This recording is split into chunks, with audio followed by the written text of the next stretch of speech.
Welcome to Slice of Life, episode 37. We are rolling right along here in New York. Billy's out on Long Island. I'm in New York City. And we have a special guest today for our Chicken Parm Heroes. Coming up later in the show, we'll talk to Dr. Frank Coletta, the Chief of Critical Care for Mount Sinai on Long Island. So some good stuff coming from him a little bit later. We say our thank yous and a whole lot more. But we got to start it off with a smile. As always, our favorite social slice. Billy, I want you to lead off on this one. So, Keith, you know that classic scene from the movie Big where Tom Hanks plays the giant piano on F.A.O. Schwartz? And even if you don't know it, just play along because I don't need you to make me feel old this early in the morning. So in the Rochester area, there's a music teacher who has found a way to bring that movie to life. Chaz Bruce, who is a teacher at multiple schools in the Rochester area, helped lift the spirits of the kids in his neighborhood, and you'll see some adults in the neighborhood as well, when he placed a touchless piano in his driveway, along with the instructions for how to play Twinkle Twinkle Little Star. Take a look. Piano on my driveway to see if people would play, and they did. The first people to play was this father and daughter, and then this grandma who came by and decided to test her piano skills, which was so cute. I even got the mail lady to try the piano. It was wonderful to see her enjoying her day. And then we had a whole entire family who came by, and they spent up to 20 minutes just playing the piano and having fun and enjoying music. As I sat on my porch and watched people go by, it was such a wonderful thing seeing people enjoy music during this time.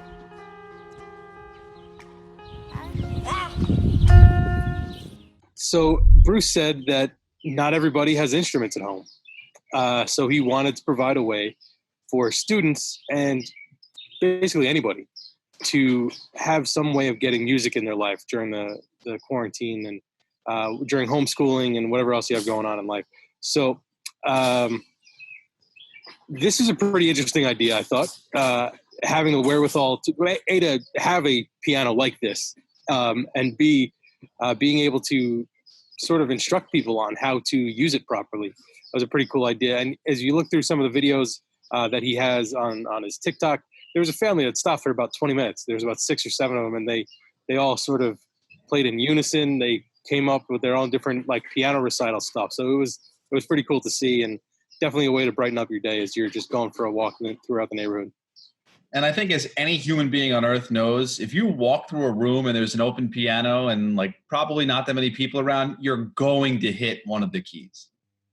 Yeah, everybody has tried to play chopsticks or do re mi or something like that on a piano, no matter where it is, no matter what time of day. Just pianos are it's a giant sign that says touch me. And by the way, I love Big. Great movie, hilarious movie, one of my all-time Tom Hanks favorites. For my favorite social slice, there's the famous Trojan horse, and then there's this.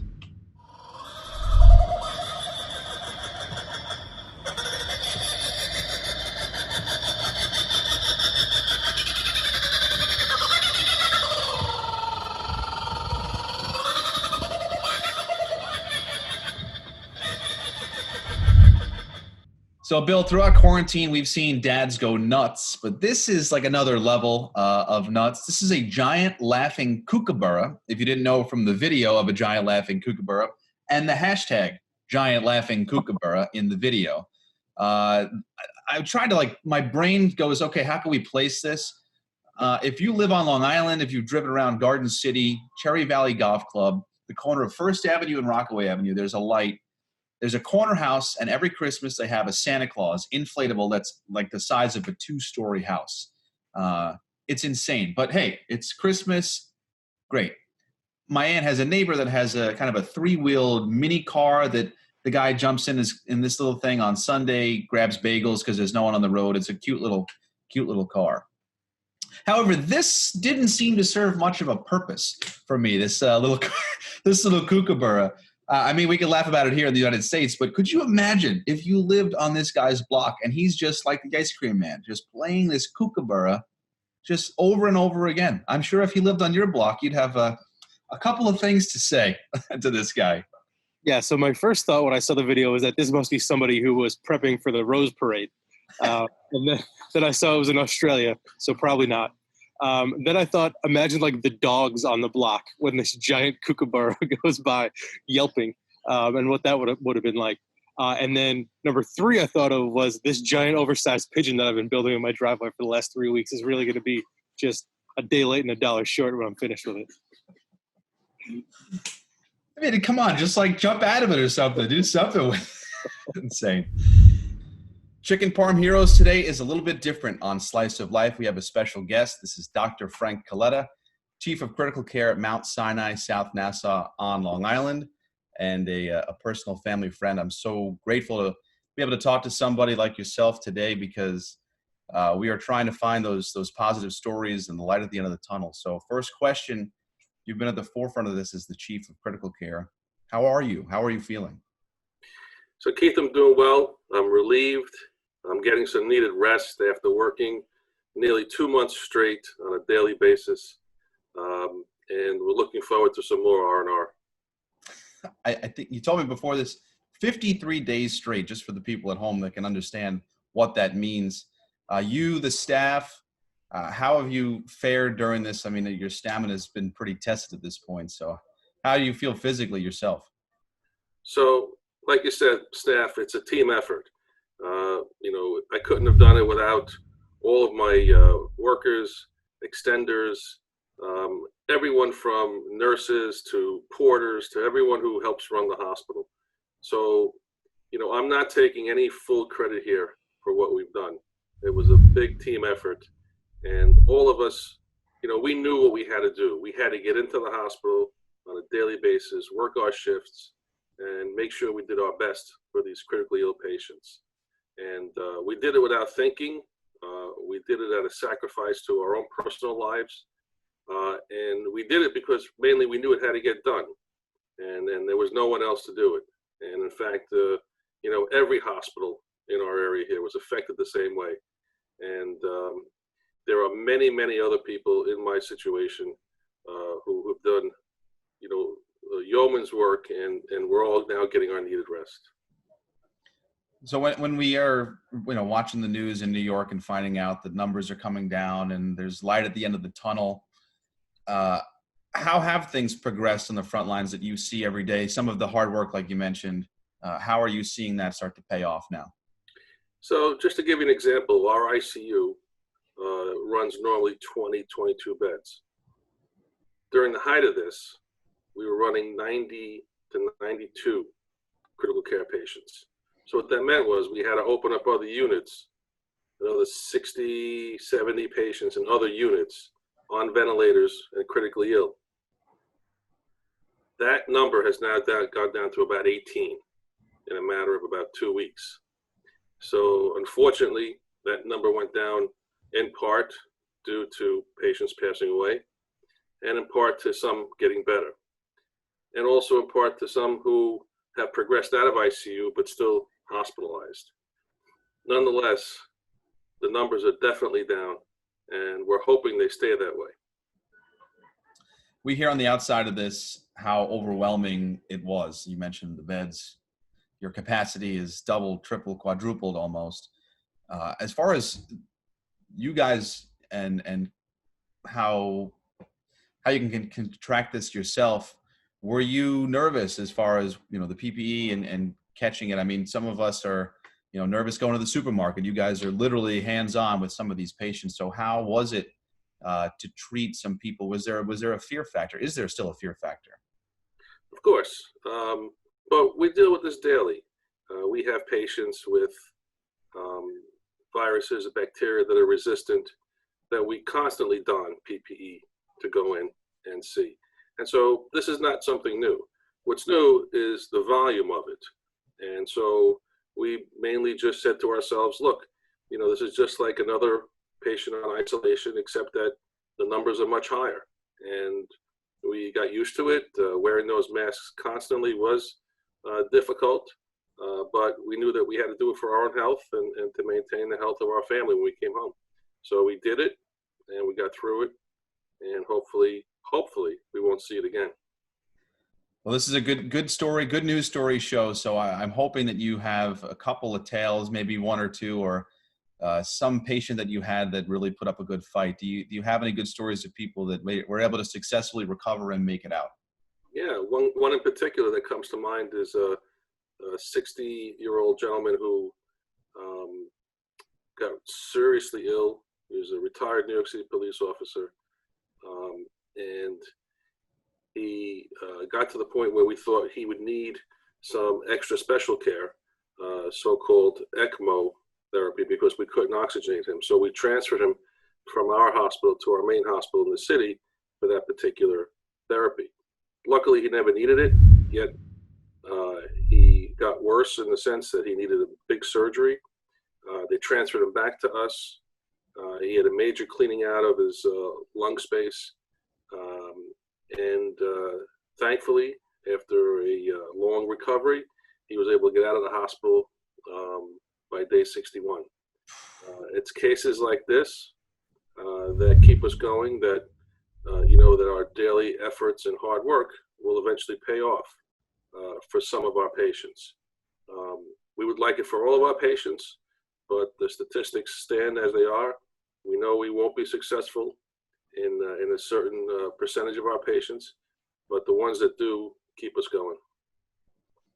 I know I bothered you on an off day. I unfortunately picked your only off day in the last 2 months. With all that stuff aside, today, I know you can't watch your Islanders, but what does today look like just to chill out and do what you want to do for the first time in a while? It's sort of bittersweet.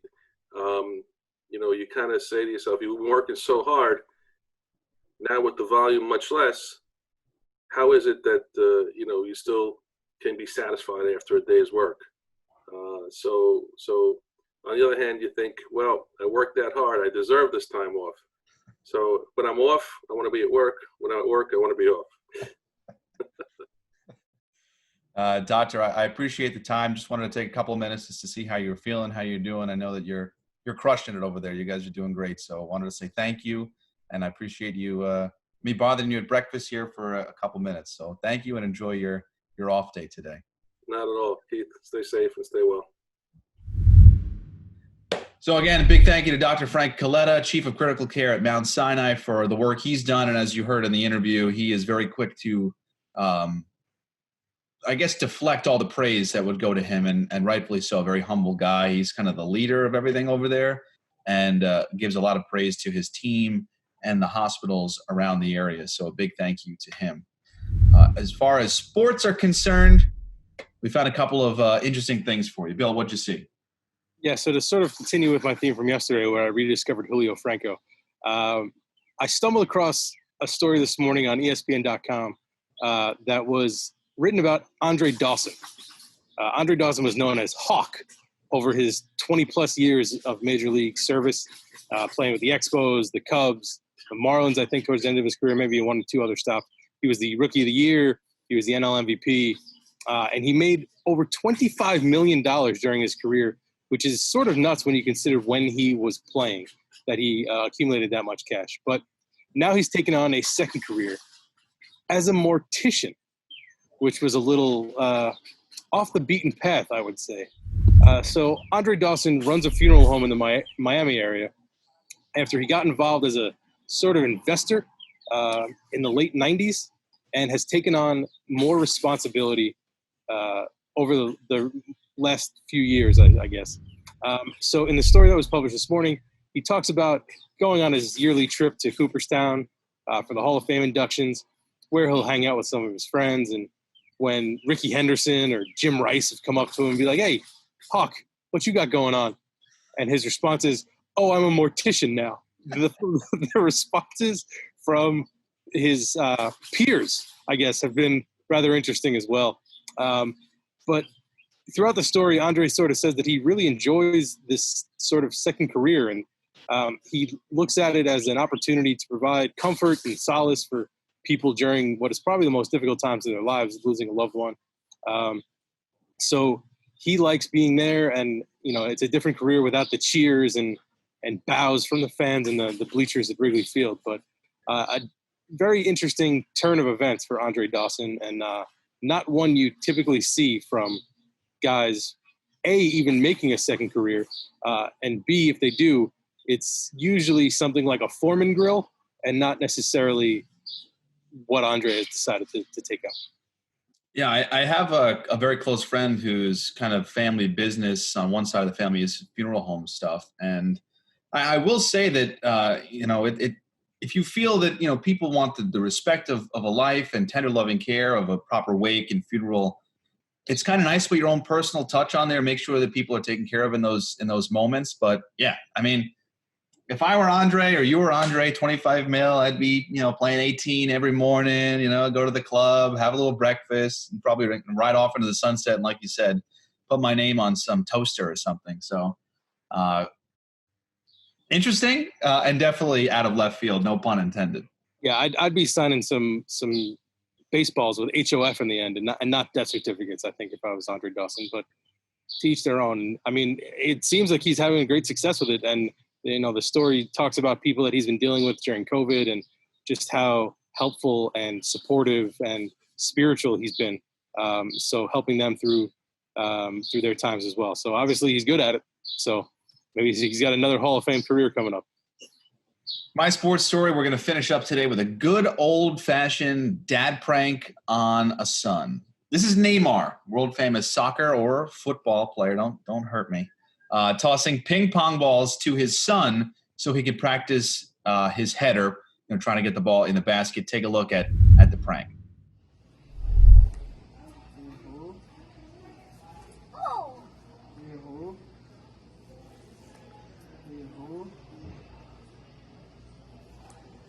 Quase! A última, hein?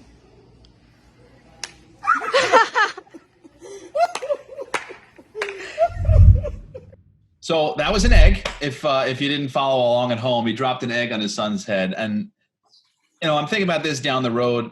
I can't wait to be a father because kids are just so gullible, and showing them like the jokes of life. I'm just so ready for that. It's just something that I can't wait for. Hey, kid, go find the keys to the batter's box, or go get the lefty fungo, or find that box of curveballs in the shed.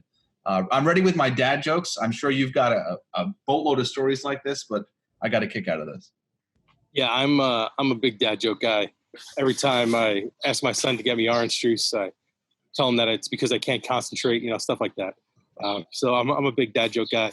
I'm all on board with this, and it's cool to see, these huge world superstar athletes like Neymar and just being a dad. It's one of my favorite things about the ability that we have to sort of see athletes on a behind the scenes sort of level, and seeing that, being a dad is kind of a great equalizer for everybody. And, whether you're 0 for 4, or you struck out 10 guys, or you hit the game-winning home run, your kids don't care when you're all said and done. So it's always cool to see a dad just be a dad, regardless of what they are, when they're on the clock, I guess. Good stuff today, Bill. Enjoyed Slice of Life. A big thank you again to Dr. Coletta for jumping on Slice of Life, making our Chicken Parm Heroes look good today. We'll see everybody tomorrow. Have a great day, everyone.